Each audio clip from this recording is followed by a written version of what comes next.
नमस्कार। देवरिया की आवाज रेडियो केसरी से प्रस्तुत है स्थानीय हालचाल। पहले मुख्य हालचाल। बंद पाए जाने वाले आंगनवाड़ी केंद्रों पर अब होगी कठोर कार्रवाई। अनुसूचित जाति छात्रावास का जिलाधिकारी ने किया निरीक्षण। बीएसए ने बच्चों के साथ बैठकर किया मध्याह्न भोजन। और कृषि यंत्रों के लिए निकाली जाएगी लॉटरी, सभी तैयारी पूरी। सांसद और विधायक निधि के अनियमितता की जांच हो गई शुरू। स्थानीय हालचाल के इस अंक के साथ मैं निकेत मिश्र। अब हालचाल विस्तार से। जिलाधिकारी मधुसूदन हुल्गी ने आज नाथनगर स्थित अनुसूचित जाति छात्रावास का निरीक्षण किया। व्यवस्थाओं और उपलब्ध सुविधाओं का जायजा लेते हुए आवश्यक निर्देश दिया। इस दौरान उन्होंने छात्रावास में रह रहे छात्रों से संवाद कर उन्हें मिल रही सुविधाओं एवं समस्याओं की भी जानकारी ली। साथ ही वहां साफ सफाई, पेयजल, विद्युत आपूर्ति, शौचालय सहित अन्य आवश्यक व्यवस्थाओं को भी पूरी तरह से दुरुस्त करने का निर्देश दिया। उन्होंने कहा कि छात्रावास में रह रहे युवाओं को किसी प्रकार की असुविधा न हो, इसका विशेष ध्यान रखा जाए। साथ ही सुरक्षा व्यवस्था भी समुचित रूप से सुनिश्चित करने का निर्देश दिया गया। जनपद देवरिया में बाल विकास विभाग के अधिकारियों के द्वारा प्रत्येक दिन 8 बजे क्षेत्र में नियमित निरीक्षण किया जा रहा है।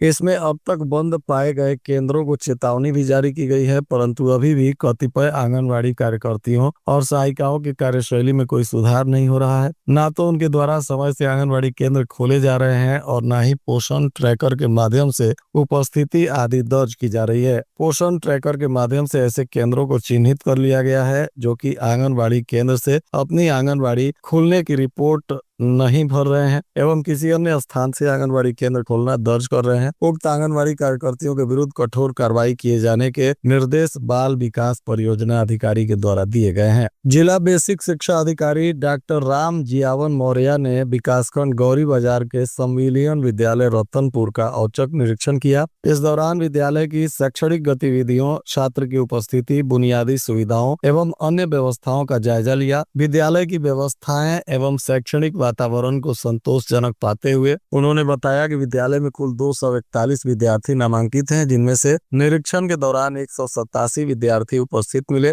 बताया जा रहा है कि बीएसए ने बच्चों से भी संवाद किया, बच्चों को अलंकार पढ़ाया भी, साथ ही बच्चों के साथ उन्होंने मध्याह्न भोजन भी किया। सभी विद्यार्थियों को पाठ्य पुस्तकें उपलब्ध हैं कि नहीं, यूनिफॉर्म, जूते, मोजे इत्यादि कैसे हैं, सबकी उन्होंने जांच की और स्वयं ही कक्षा 8 के विद्यार्थियों को पढ़ाया। उप कृषि निदेशक सुभाष मौर्य ने बताया कि कृषि विभाग की सब मिशन ऑन एग्रीकल्चर मैकेनाइजेशन एवं इन सीटू योजना के तहत कृषि यंत्रों के लिए ऑनलाइन बुकिंग कराने वाले किसानों का चयन 21 अगस्त को यानी शुक्रवार को पूर्वाह्न 10 बजे से गांधी सभागार विकास भवन देवरिया में ई लॉटरी के माध्यम से किया जाएगा। उन्होंने बताया कि जिलाधिकारी की अध्यक्षता में आयोजित ई लॉटरी में जनपद स्तरीय कार्यकारी समिति और किसानों की उपस्थिति में विकास खंड वार एवं कृषि यंत्र वार लाभार्थी किसानों का चयन होगा। इसमें custom hiring centre, rotavator, paddy multi crop thresher, mini rice mill, laser land leveller, power chop cutter, power tiller सहित विभिन्न कृषि यंत्र शामिल हैं। सांसद विधायक निधि में अनियमितता की जांच शुरू हो गई है।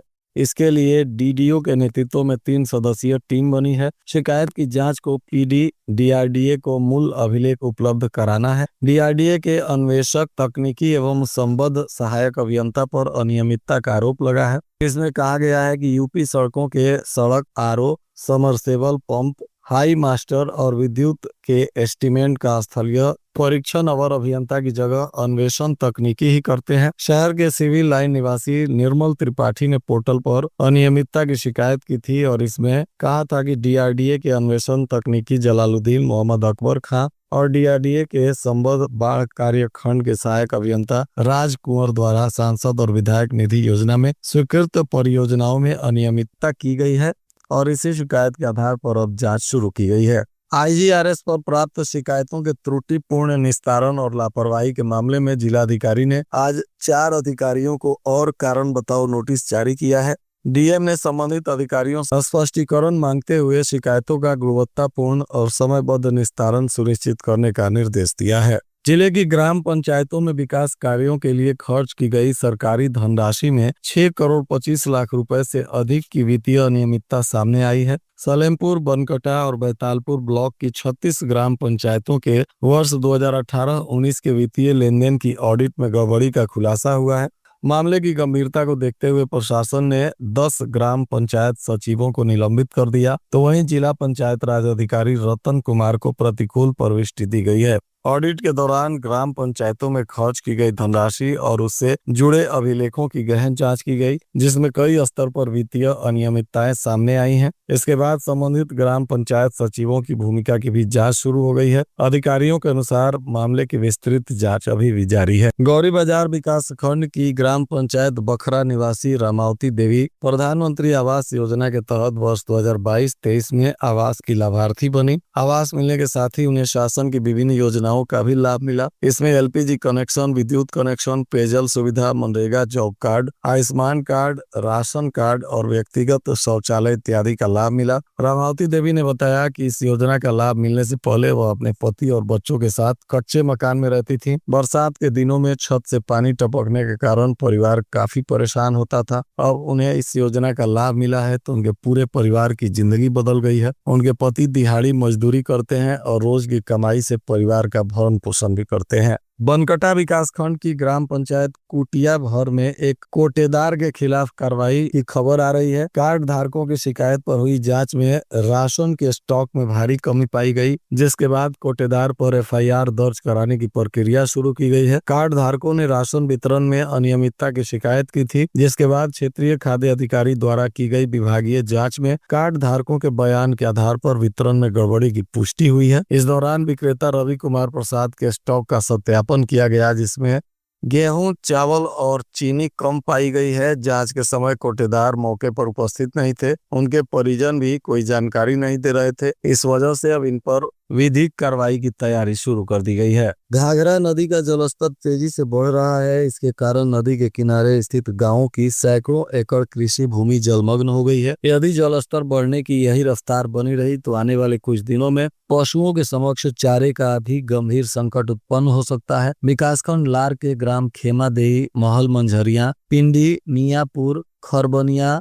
मलहर, पुरवा और डुमरी के किसानों की सैकड़ों एकड़ फसलें पानी में डूब गई हैं, जिसमें धान, बाजरा और अरहर की फसलें प्रमुख रूप से शामिल बताई जा रही हैं। पशुपालकों को यह चिंता भी सता रही है कि अगर इसी तरह जल स्तर बढ़ता रहा तो उनके पशुओं के लिए चारे की व्यवस्था कैसे हो सकेगी। बैतालपुर में विद्युत वितरण उपखंड के अधिकारियों ने मुख्य बाजार सहित आसपास के इलाकों में जांच पड़ताल की, सघन चेकिंग अभियान चलाया। यह अभियान अवर अभियंता सुनील प्रजापति के नेतृत्व में चली। अभियान के दौरान मुख्य रूप से उन स्मार्ट मीटर उपभोक्ताओं की जांच की गई जिनका बिजली बिल बकाया होने के कारण सिस्टम से कनेक्शन काटा जा चुका है। टीम ने मौके पर जाकर यह सुनिश्चित किया कि कनेक्शन काटने के बाद वास्तव में विद्युत आपूर्ति बंद है या उपभोक्ता द्वारा अनाधिकृत रूप से बिजली का उपयोग किया जा रहा है।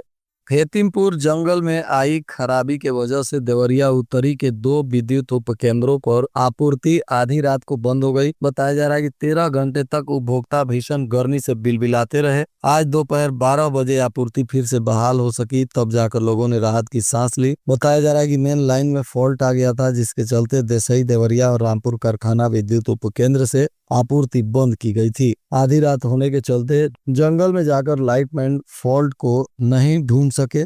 आपूर्ति शुरू होने में इसके वजह से इस भीषण गर्मी में काफी समय लग गया। बैतालपुर विकासखंड के महुआडीह मुख्य चौराहे से होकर महुआडीह पुल तक जाने वाली करीब 800 मीटर लंबी आरसीसी सड़क वर्षों से जर्जर पड़ी है। यह मार्ग करीब 2 दर्जन गाँवों के साथ ही 3 विद्यालयों को भी जोड़ता है। सड़क पर जगह जगह गिट्टियां उखड़ जाने के कारण बड़े बड़े गड्ढे बने हैं। बारिश के बाद इन गड्ढों में कीचड़ और पानी भर जाते हैं, जिसके बाद ग्रामीणों के साथ स्कूल बच्चों को भी आवागमन में परेशानी होती है। सड़क बारिश में इतनी खराब हो जाती है कि बच्चे कीचड़ और जल भराव से बचने के लिए कई बार जूते उतारकर उन्हें स्कूल बैग में रख लेते हैं और फिर उन्हें सड़क को पार करना पड़ता है। महर्षि देवराहा बाबा मेडिकल कॉलेज में सीटी स्कैन मशीन खराब होने से जांच कराने में लोगों को परेशानी हो रही है। नई मशीन से जांच कराने में लोगों को शुल्क देना पड़ रहा है। इसके वजह से मरीजों और तीमारदारों को परेशानी का सामना करना पड़ रहा है। साथ ही उन पर आर्थिक बोझ भी पड़ रहा है। दूर दराज क्षेत्र से आए लोगों को मायूस होकर लौटना भी पड़ रहा है, तो कुछ लोग मशीन ठीक होने का इंतजार भी कर रहे हैं। महर्षि देवराहा बाबा मेडिकल कॉलेज के एनाटॉमी विभाग ने महत्वपूर्ण उपलब्धि हासिल की है। आश्रम अपना घर वाराणसी के सहयोग से महाविद्यालय को पहली दान की हुई बॉडी प्राप्त हुई है। अब मेडिकल कॉलेज में 10 से अधिक बॉडी हो गई है। इससे छात्रों को अध्ययन और प्रायोगिक प्रशिक्षण में आसानी होगी। वर्ष 2021 से